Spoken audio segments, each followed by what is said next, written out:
Bem-vindas e bem-vindas a esse primeiro E aí Sumida aqui no nosso canal no YouTube. E bom, esse primeiro vídeo, eu acho que o assunto não poderia ser diferente.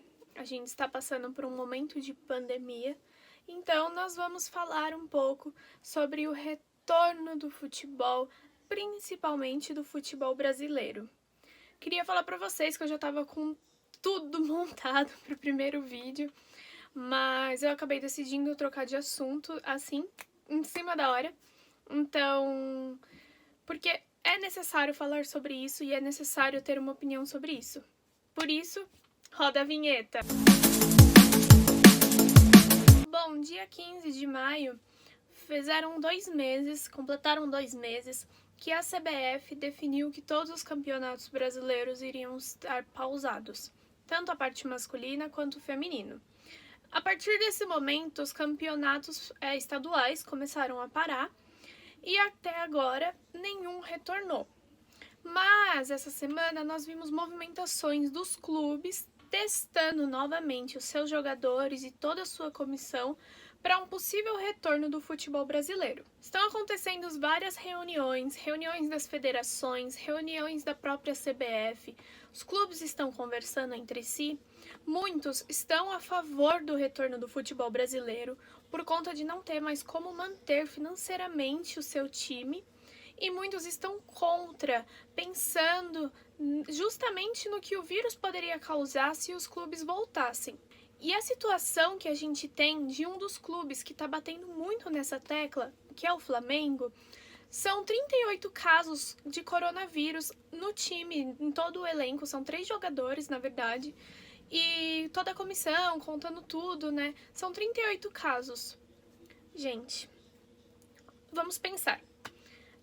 O Flamengo tem 38 casos. Beleza. Se a gente testar todos os outros times derem negativo e tudo mais. Tem jogadores que podem estar contaminados, tem comissão que pode estar contaminada e que pode estar assintomático, porque o coronavírus pode vir para o seu corpo, cada pessoa reage de um jeito. Então, nós temos pessoas que estão assintomáticas, nós temos pessoas que estão sofrendo mais, pessoas que estão sofrendo menos. O momento que nós vivemos é um momento muito preocupante. A bola pode esperar para rolar. E não é um carioca que vai mudar a situação financeira do Flamengo. Não é um mineiro que vai mudar a situação financeira do Cruzeiro. Não é um paulista que vai mudar a situação financeira do Corinthians. Não é. A gente precisava voltar com o futebol. Só que para voltar com o futebol e esses clubes continuarem recebendo as receitas que eles recebiam, nós precisamos voltar com as torcidas. E o momento não é propício para nenhum dos dois. Se a gente volta com a torcida para o estádio, a gente volta com a aglomeração. As nossas taxas de quarentena têm diminuído cada dia mais. E nós precisamos chegar no mínimo em 55% mais ou menos na Grande São Paulo. O governo está indo atrás de adiantar feriado, está indo atrás de fechar rodovias, fechar cidades. Vocês acham literalmente que agora é um momento propício para voltar com o futebol? No dia 19, esse vídeo está saindo no dia 20 de maio. Então, no dia 19, a gente viu notícias de que o Flamengo teria se encontrado com o nosso presidente, Jair Bolsonaro, e a pauta era o retorno do futebol brasileiro. Como eu disse, o Flamengo tem 38 casos no seu time. Por que o Flamengo quer tanto a volta do Campeonato Carioca? O Flamengo já teve que pedir empréstimo para pagar os seus jogadores. Porque, gente, você monta um time, eu entendo tudo, você estrutura um time bonitinho, você tem que pagar os salários e tudo mais, você faz um investimento duro para isso. Só que você tem que entender que não é o momento. Eu queria trazer agora um pouco de dado para vocês, tá bom? Faz basicamente 2 meses que a gente tá em quarentena. Alguns mais, alguns menos, mas 2 meses. E a gente já chegou, nesse período, a quase 18 mil mortes. E cada dia mais, a nossa quarentena, né, o nosso isolamento tem diminuído e a quantidade de mortes tem aumentado. E a gente sabe que aqui no Brasil, a gente tá chegando no ápice da doença, entendeu? A nossa curva tá crescendo, então ela tava assim, e ela tá fazendo assim, ó. E vai chegar uma hora que ela vai chegar no ápice, ela vai estabilizar e ela tende a começar a descer. Só que a gente ainda não chegou nesse daqui. Lá na Europa, a situação é diferente. Então o país já passou por isso. O país já subiu, já chegou nesse ápice, já tá caindo. Por isso que muitas pessoas estão saindo do isolamento, as cidades estão sendo liberadas e tudo mais. 19 clubes da Liga Inglesa foram testados para o Covid. E mesmo assim, desses 19, 3 clubes tiveram 6 pessoas que testaram positivo para a doença. Se lá, que a gente já passou por tudo isso aqui, ó, todo esse pico, ainda tem casos no Brasil, que você ainda tá aqui, ó, subindo. Você vai fazer o quê? A Bundesliga retornou às suas atividades com os portões fechados, então não tá tendo torcida no estádio, mas mesmo assim os clubes estão tentando de alguma maneira continuar essa aproximação com a sua torcida, né? Então eles estão vendendo cadeira e colocando a foto, estão colocando bonecos no estádio, entre outras coisas que a gente viu, pôde acompanhar nas notícias no final de semana. Só que uma notícia que ficou marcada nesse retorno da Bundesliga foram as lesões. Num final de semana de jogos, a gente totalizou já 8 lesões. E aí, por que isso acontece, né?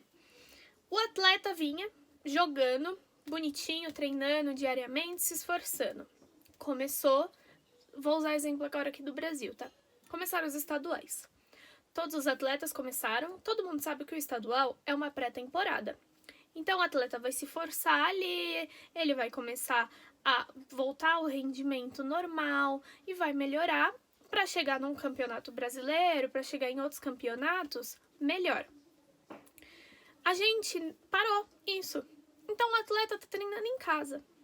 E aí você fala, beleza, o atleta tá treinando em casa, muito legal. Não é a mesma coisa. O atleta não tem todos os aparelhos que a gente tem num CT de treinamento. O atleta não tem o coletivo para quem ele treinar, então ele também perde noções táticas. E você precisa. Ontem, dia 19, eu estava conversando com a Bárbara Fonseca, do Cruzeiro. Ela é coordenadora do futebol feminino. E uma das coisas que ela falou é que você, para voltar com os campeonatos, precisa de no mínimo 1 mês de pré-temporada. Então, antes da bola começar a rolar novamente, que é um assunto para um outro momento, não para agora, porque é sem condições, a gente precisa treinar novamente as equipes, aquecer novamente o ritmo de jogo e voltar para poder voltar bem e voltar com uma equipe unida, digamos assim, né? Uma equipe bem treinada. Então, a questão não é simplesmente joga lá os 11 jogadores de cada time no campo e deixa eles se virarem, correrem atrás da bola e que vai dar tudo certo. Não. Você tem por trás de tudo isso o coronavírus, você tem toda uma gestão, você tem as pessoas da imprensa que cobrem o jogo. Não adianta nada você jogar os 11 jogadores de cada time no campo, os 22 no total, e você não ter nenhum jornalista para te fazer transmissão.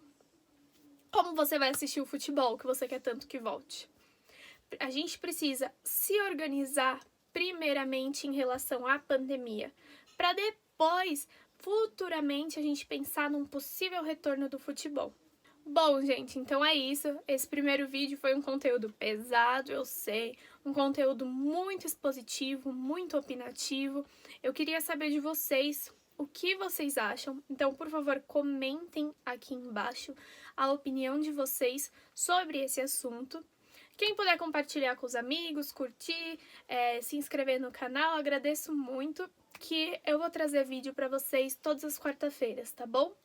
Então é isso, espero que vocês tenham gostado, espero que vocês passem a opinião de vocês para mim, e eu fico por aqui.